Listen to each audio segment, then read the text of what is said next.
So, hey there, listener. This is Do You Want to Make a Podcast? Yes, that is the name of the show. We just have a couple bullet points that we need to hit before we start. 1, there's a fireplace. It's fake. I've ruined everything. Wait, should we start over? Take 2. Hello, listener. You are listening to, because you're a listener. Take 3.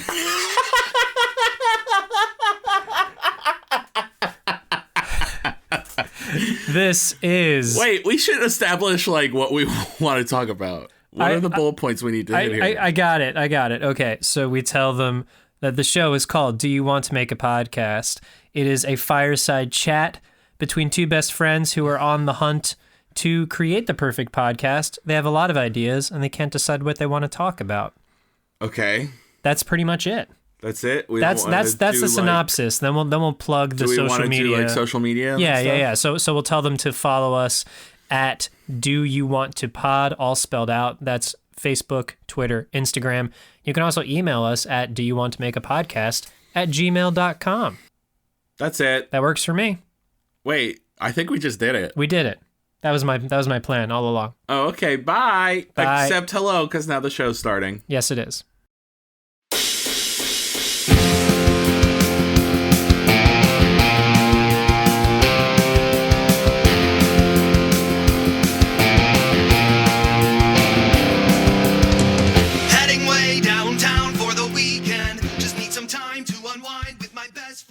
Okie dokie then.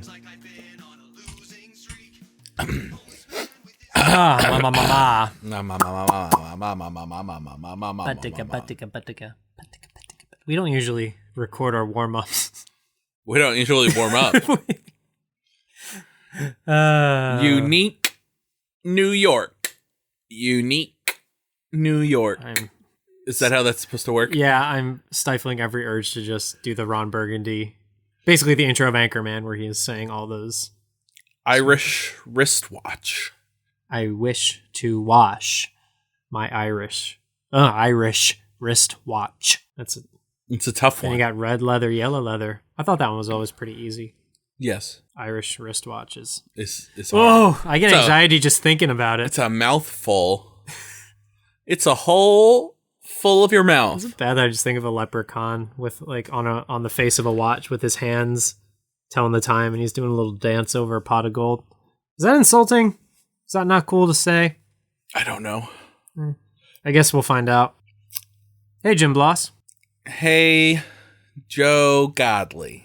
Do you want make podcast? Yeah.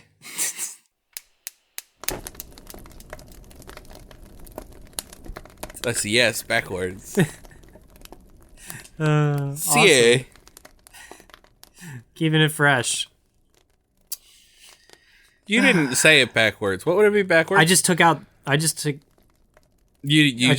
2. Yeah. But that threw you off so much that you started saying words backwards. Yeah.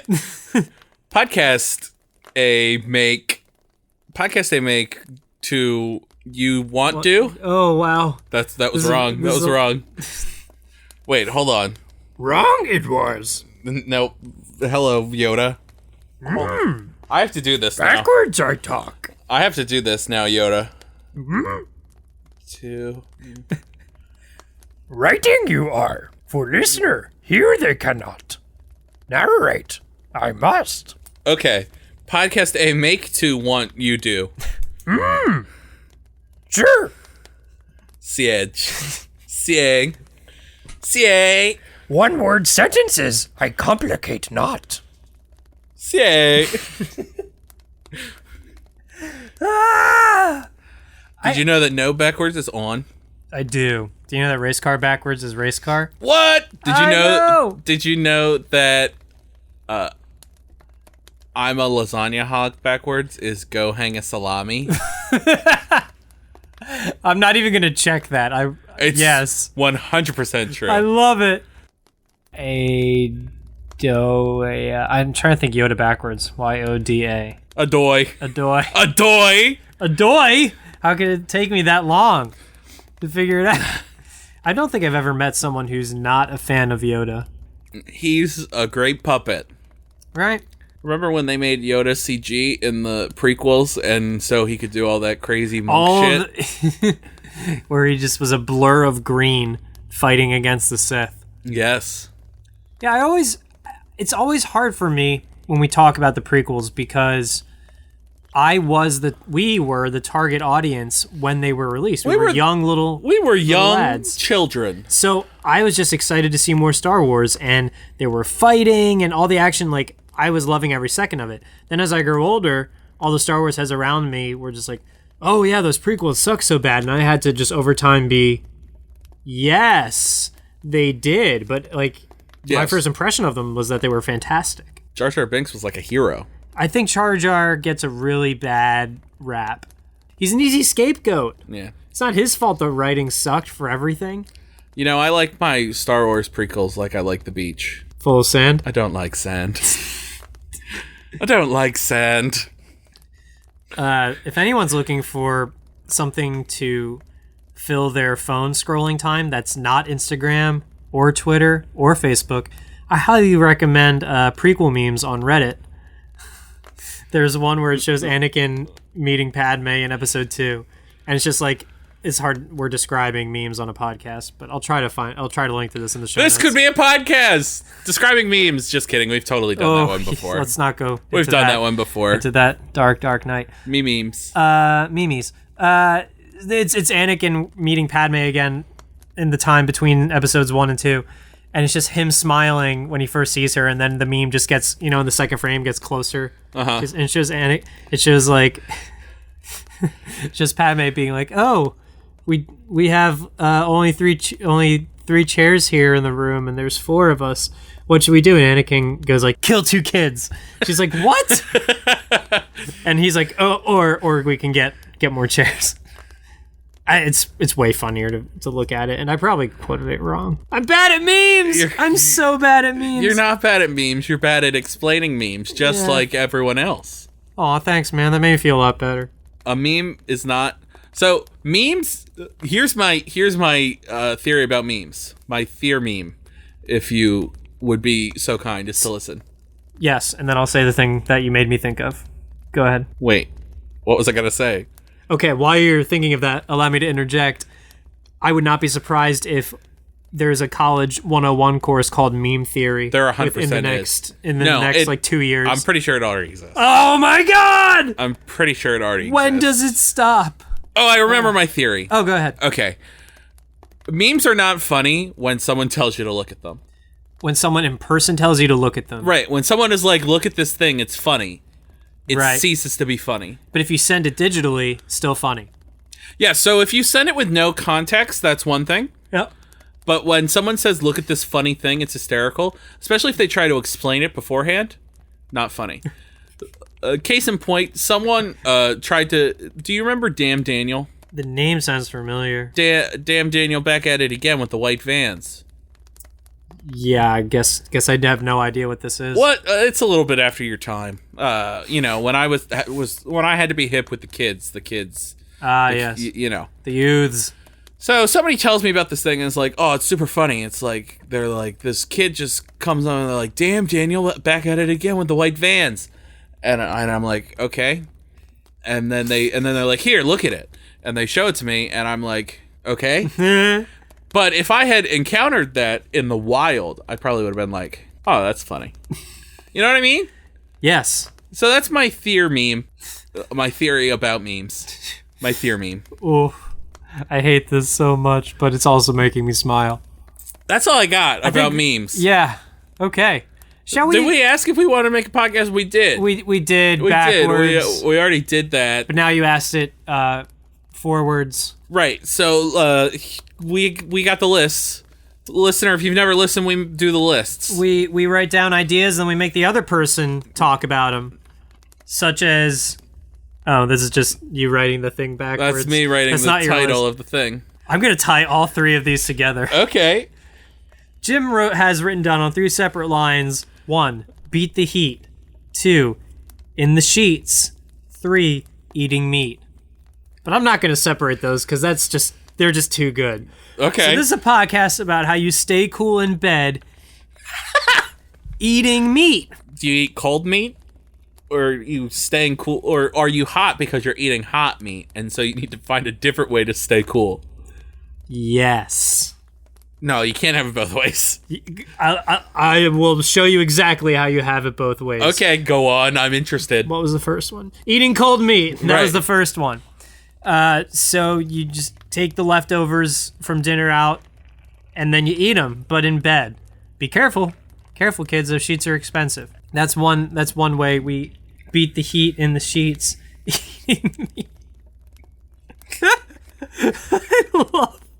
I love it. It's so bizarre.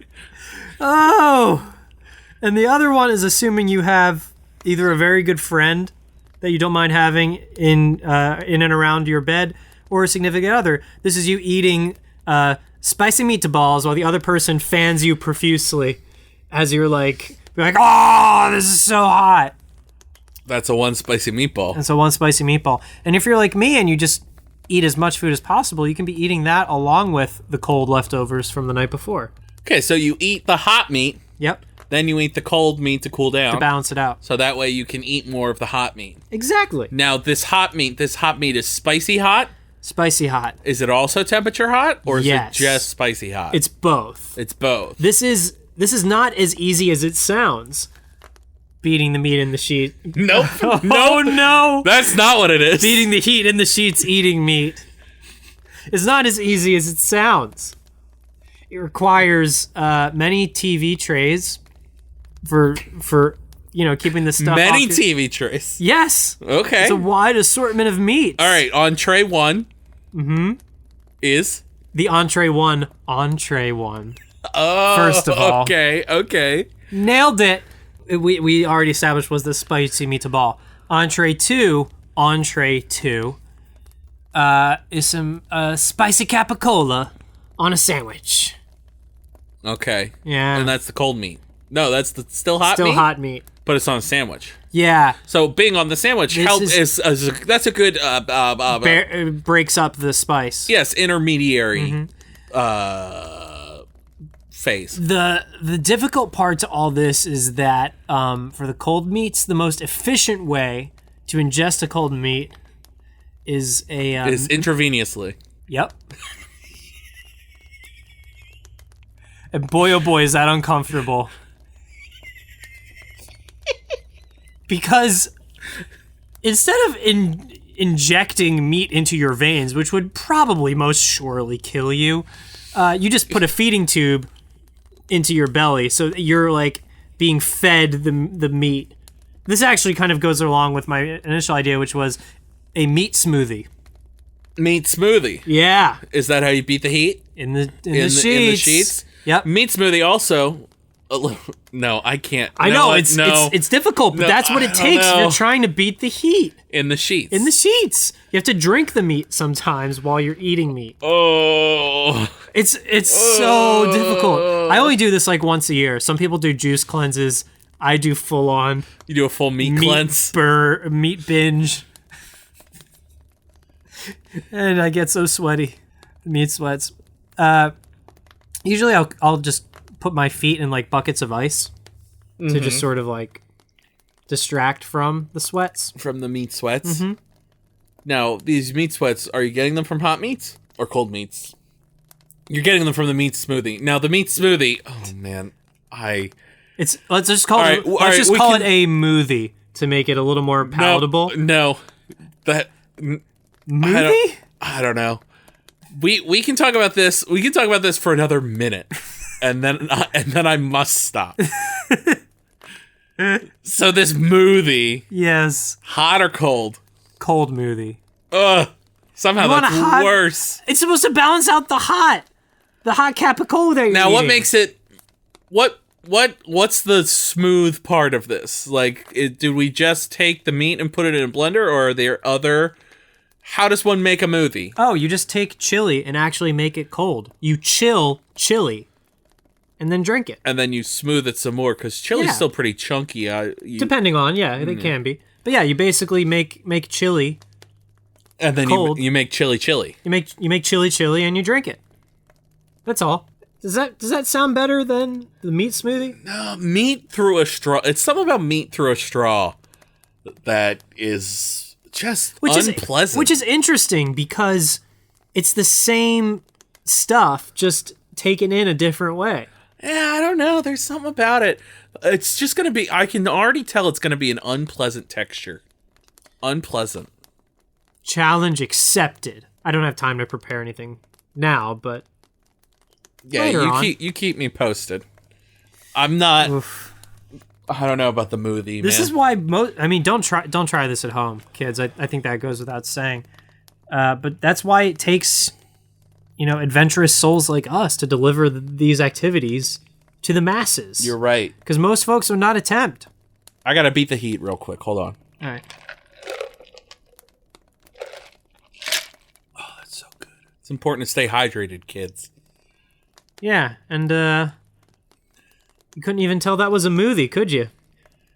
No, I couldn't. See? I couldn't tell it was a movie. I didn't know the movie had so much ice in it. Yeah. That's a lot of ice for a movie. I brewed it like a coffee, like an iced coffee. Oh, it's an iced smoothie. Woof. Woof, woof, woof. That looks like it went down just fine. It did for now. I'll keep you posted. I'm not. We'll see. We'll see. My tum-tum might be upset a little bit.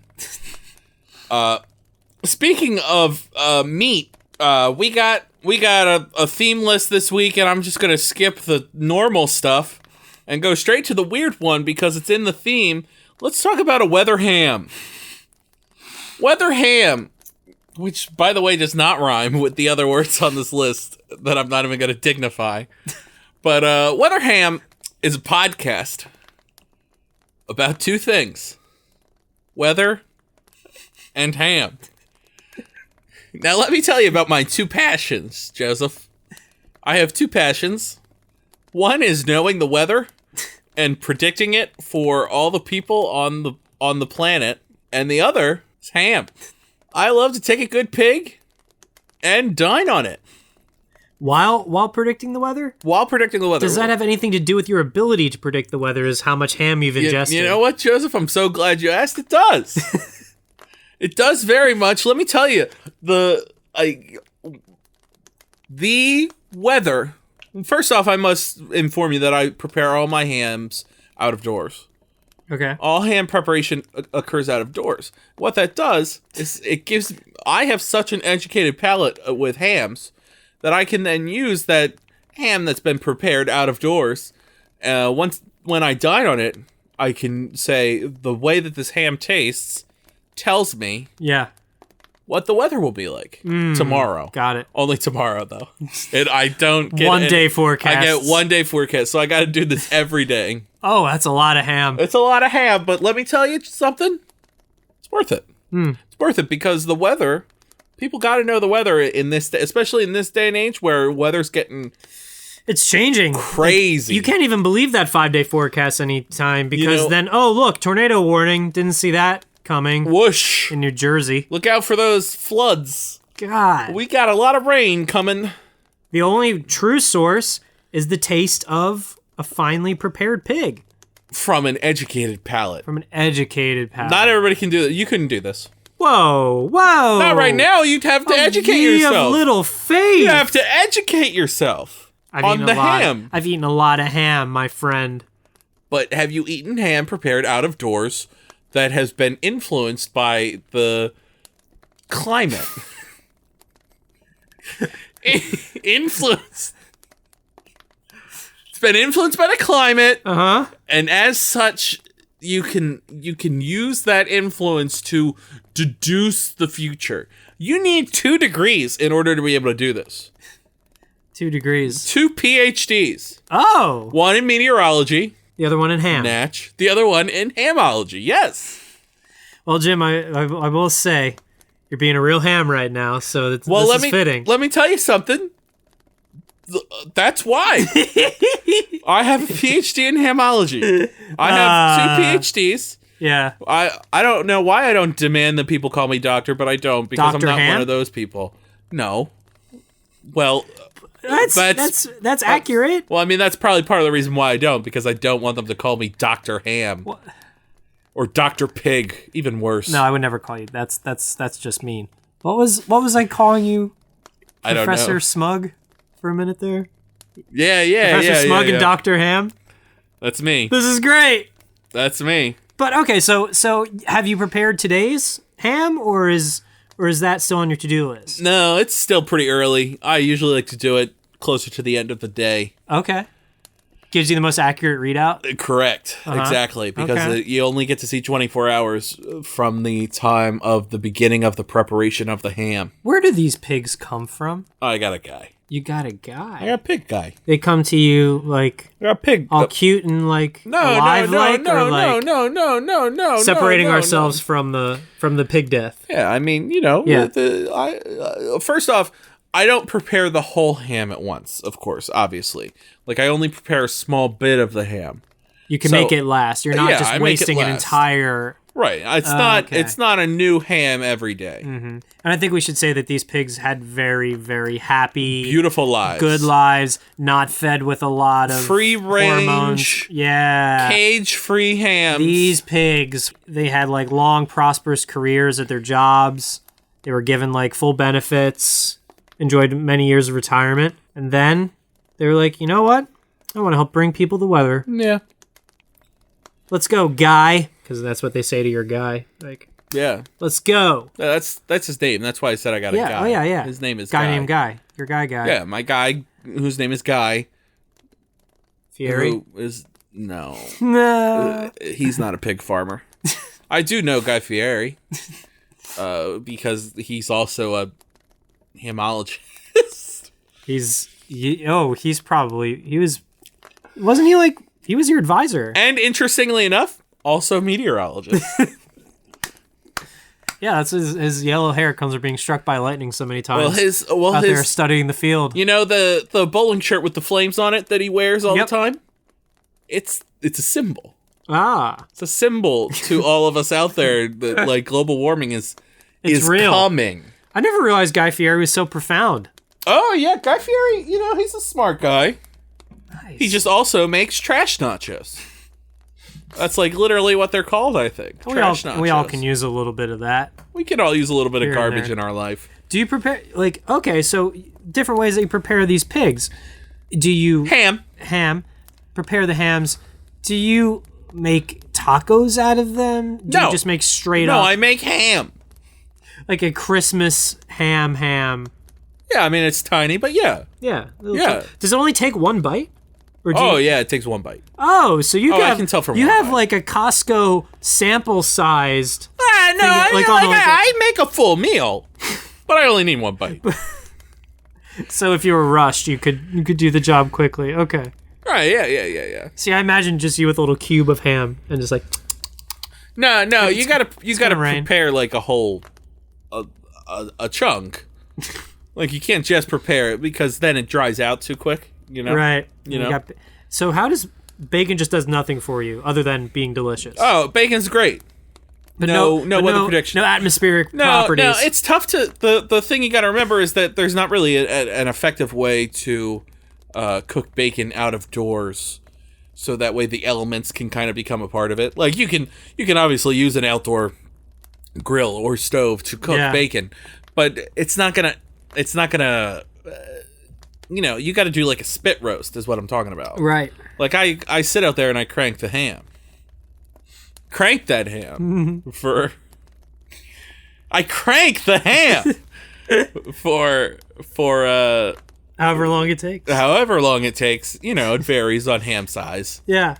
So then you cook this, and if you're doing it on a spit, you cook the entire ham, but you space out the eating of this ham as to not waste No, it. I don't cook the whole ham. You got to realize I do cook it on a spit, but I still only take the part of the ham to cook on the spit. It's a tiny spit. So the rest, the rest stays in the fridge. The rest stays freezer. in the rest is preserved. So it's like, and these hams are actually the other thing to know about the pigs that create these hams is they they actually are donating their bodies to science. Right. Yeah.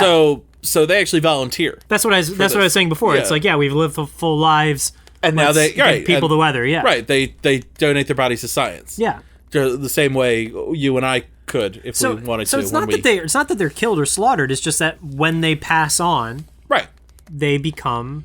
Yeah, it's incredible that I have enough to. So, but that's why I only cook a tiny part of the ham. Right. But I do still cook it on a spit. Yes.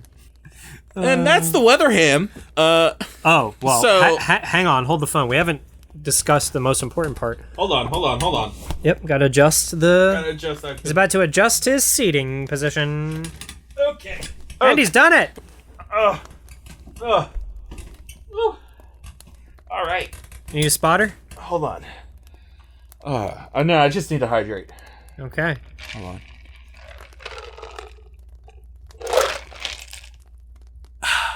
Good movie, right? Yeah. Great. So, sauces. Let's talk sauces. Whoa, well, no, sauce interferes with the prediction, Uh-huh. and as such, I do not use it with the ham. Okay. But we can talk about them I was if gonna you say, want. just barbecue sauces in general. I have to go food shopping later.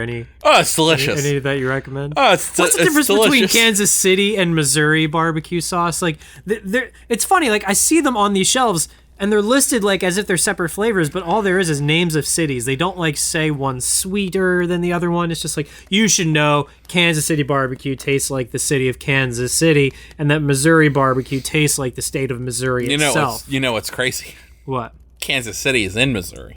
Do they? So is it the same sauce? Maybe it's the same Are sauce. they just the same sauces with different labels? And they're like, oh, when people apply these sauces, their brain will think it's a different taste, and therefore, mind over matter, they will experience a different taste. They will buy two sauces. What a con job! That is brilliant. Could be two sauces. It's I don't just really like know. Costco's putting out like that Kirkland brand sauce and slapping different labels on it. Uh-huh. And then people are like, oh, let's try something different tonight. Let's grab the Carolina Gold sauce, but it's really just the Missouri sauce they had last week. Sauce is boss. What a ruse. Oh, I feel like I've been duped. As the weather ham, I don't. The weather ham is you, not the hams that you ingest. No, I'm the weather ham. Okay. I eat regular ham to predict the weather, and as such, I am the weather ham. Just when I thought we had reached the end of this topic. As the weather ham, I don't dine on sauces, but not the weather ham, sauces are great. Sauces are great. Oh, so wait, does it have to be like the first thing you eat that day? Like, No. Does your body have to be pure, or you can just anytime? You can just be like, somebody, give me a ham. I do have to- prepare it outside and give me that ham any time of day. Massive flooding tomorrow. Yep. Yes. Oh wow, that's so Anytime. cool. I do have to cleanse the palate, but I can do that with a little sorbet, Ah, or even just a glass of water if I'm feeling basic. a few deep breaths. If you're really, Yeah, you know what? Really deep breaths. yeah. Yeah, that'll cleanse the palate. Oh my gosh. Oh man.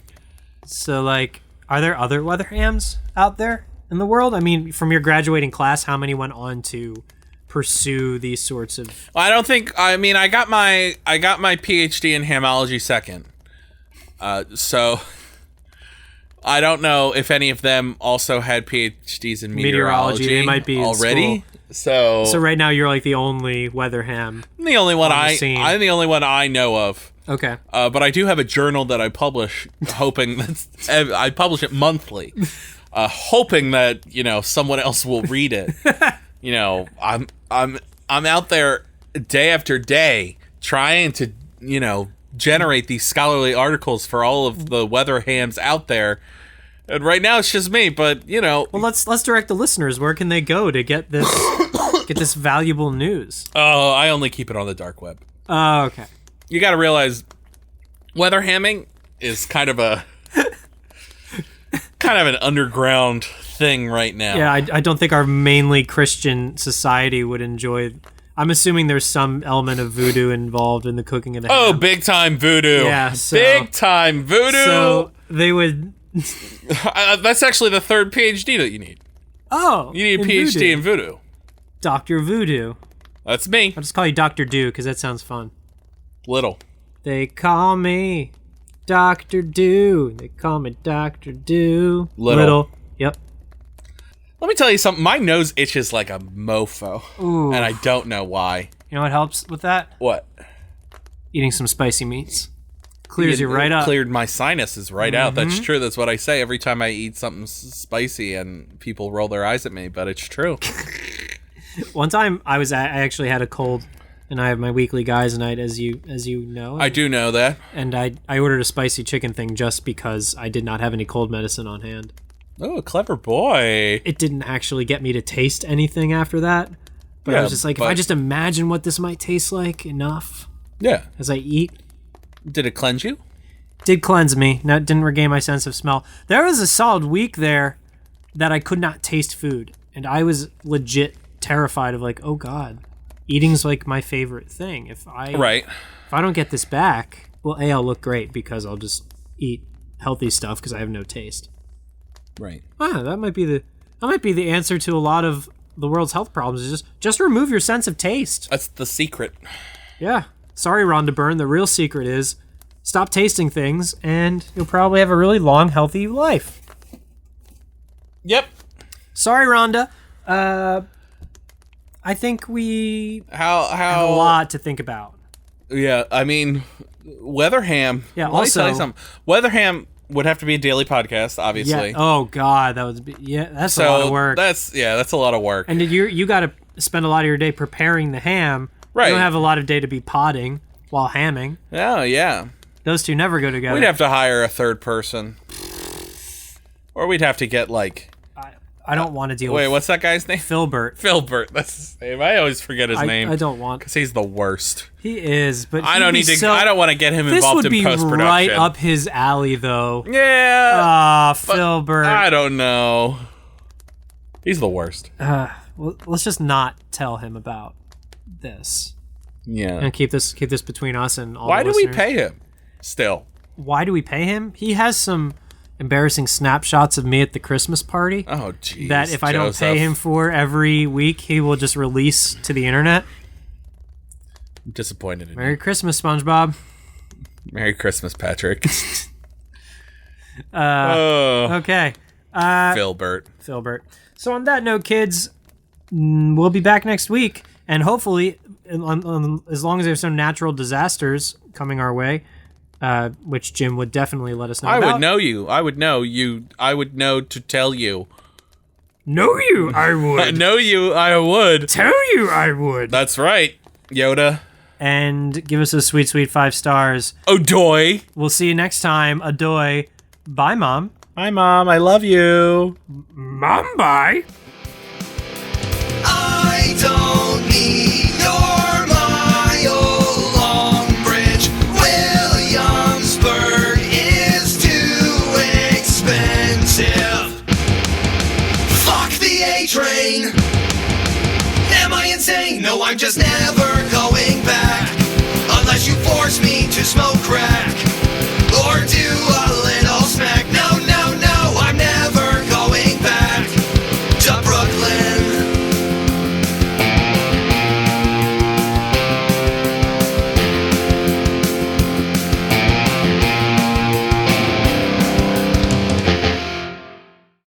Mumbai is a place. Mumbai. Okay, Yoda, just Yoda, you gotta chill. chill man. out, Yoda. Let's go to Mumbai. Okay, Yoda, we'll get right on that.